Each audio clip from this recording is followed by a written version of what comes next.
और सीधे सवाल होंगे आपसे और हम उम्मीद करेंगे कि सीधे जवाब आपसे मिलेंगे। हमने जब सवाल मंगाए थे तो उसमें से एक सवाल रिपीट हो रहा था सभी लोगों से।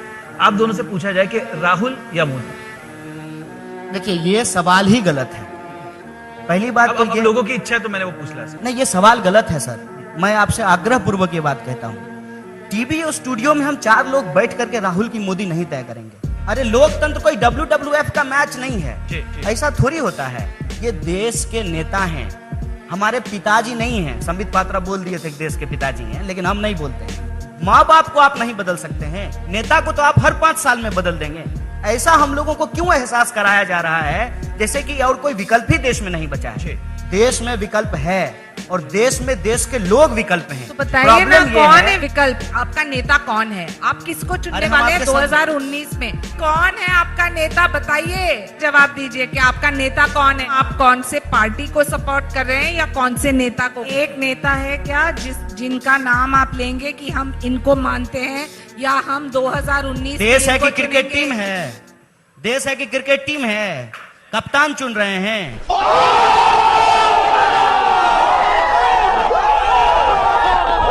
लोकतंत्र के अंदर संसदीय प्रणाली की व्यवस्था की गई है।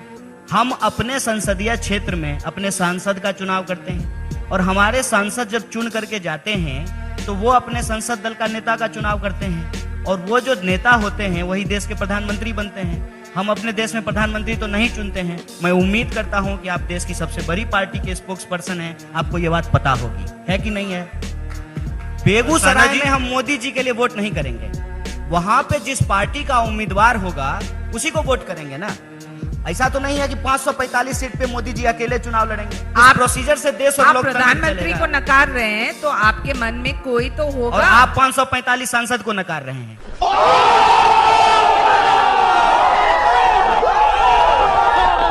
लेकिन जब आप ये सवाल पूछिएगा तो मैडम कह देंगे कि आप मोदी बैशिंग कर रहे हैं।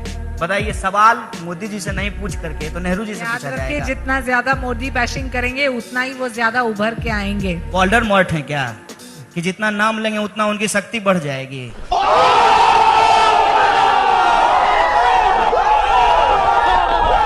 Fake it till you make it means आप झूठ पे झूठ बोलेंगे मोदी जी के बारे में, लेकिन जनता ये खरीद नहीं रही। बड़ा झूठ कौन बोल सकता है? मैडम, एक बात आपको बता देते हैं, सामने से मोदी जी आ रहे हो और इधर से झूठ जा रहा हो, झूठ रास्ता बदल लेगा। मोदी जी सीनियर हैं, उनको देख करके स्टैंडिंग ओवेशन देगा, खड़ा हो जाएगा। अब तो सफेद झूठ के सामने कई बार लगता है कि मोदी झूठ ज्यादा पावरफुल है।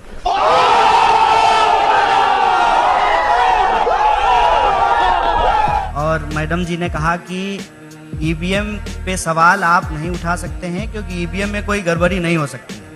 इतना कॉन्फिडेंस से कह रही हैं जैसे लग रहा है कि संघ के नागपुर कार्यालय में ईवीएम बना हो। बाहर से बन के आया है मैडम, और जिन देशों से बन के आया है उन देशों ने भी कहा है कि इसमें गड़बड़ी हो सकती है, इसलिए उन्होंने ईवीएम बंद कर दिया। तो लाया तो कांग्रेस ने था। दूसरी बात, हाँ आ रहे हैं, कांग्रेस पे आ रहे हैं। कांग्रेस जीत गई थी और बीजेपी हार गई थी, तो भाजपा के जो एक मंत्री हैं उन्होंने ईवीएम को क्रिटिसाइज करते हुए, सवाल पूछते हुए किताब लिखा था, आप शायद पढ़ी ही नहीं है।